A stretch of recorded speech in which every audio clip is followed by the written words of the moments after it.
back to SD Shorts, where today we are going to be taking a little bit of a different turn with our content. Unsolved mysteries. Not to be confused with the 1991 show Unsolved Mysteries. Tonight. Let's just dive right into this. You know how people do their banter? Let's just dive right in. You'd think a mystery that happened over 100 years ago would be solved by now. It's not. On September 16th, 1920, everyone was having a perfectly normal day on Wall Street, trading. Then around noon, things got interesting. In Manhattan, New York, a man, described by the FBI as a nondescript man, drove a cart, then pressed a horse in front, and booked it into the crowd. Why are you laughing? They described him as a nondescript man. So like nondescriptive, like they couldn't. Nobody described him. They just knew he was a guy. They saw him, but they were just like, I don't know what he looks like. Couldn't tell you. After about 30 minutes, the cart exploded, killing a total of 30 people on the spot and injuring over 300, with 10 dying. The total death toll was 40 plus one horse.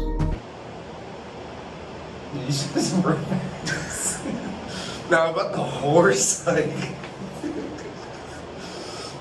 you gotta admit, I like that they added the horse, because like a bunch of stuff, it's like, oh, people died, but then it's like a horse got injured. Well, see, back then it was like the horse was like a car.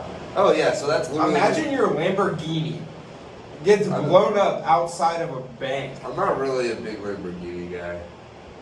Imagine your Ferrari gets blown up outside of a bank.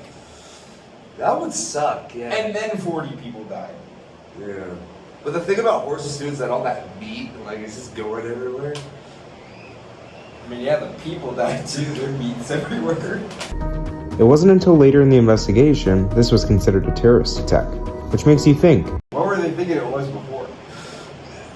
They're like, oh.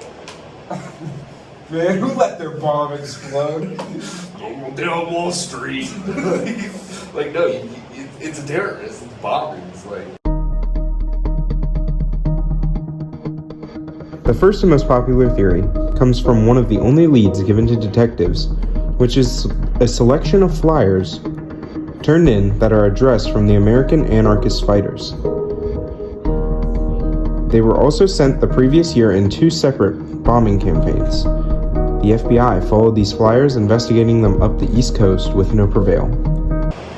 So, I mean, it was a promising lead. It was like, oh, we know these guys. They bomb places. And then it's like, I don't think they did this one. Yeah, it's pretty sad, though, It's like, imagine you're like a baker, and then it's like you bake a loaf of bread, and it's in a murder, and then the cops are like, hey, baker, we found your bread at the scene. And he was like, it's not my bread. I could have gone with any other analogy. The second theory is that the attack was perpetrated by an Italian anarchist named Mario Buda. Not to be confused with Mario Judah, I guess? Yes. Who was associated with Sacco and Vanzetti. They were recently convicted of murder and robbery. This would make this an act of revenge. Mario Buda was experienced in dynamite and had eluded police capture from the authorities around the time of the murder. This is according to the account from his nephew, Frank Maffei. This is the strongest theory, as Mario Buda was neither arrested nor questioned, taking the information to his grave in 1963.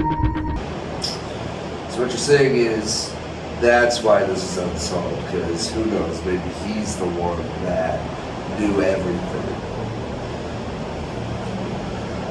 The final theory is the one the FBI investigated, and it followed for quite some time. The followers of another Italian anarchist, Luigi Gallini. Maybe they were working together, and it's like... That's where they got the... Because this happened in 1920s. Mario came out, his first appearance was like 1980. So... I mean, Mario and Luigi were common names. Anybody could be named Mario and Luigi. Yeah, but to be in the same thing as a bombing... Like... That's like if the terrorists on 9/11 were named Zelda and Link. It's like, woo! Cut that out. who had fled the country due to the bombings committed over the past decade. They were unable to prove this, leading to the trail getting cold. In conclusion, overall, the terrorist attack of Wall Street in 1920 killed 40 people, injuring 300, and the horrific death of one horse remains unsolved and one of the oldest and most interesting unsolved mysteries in America.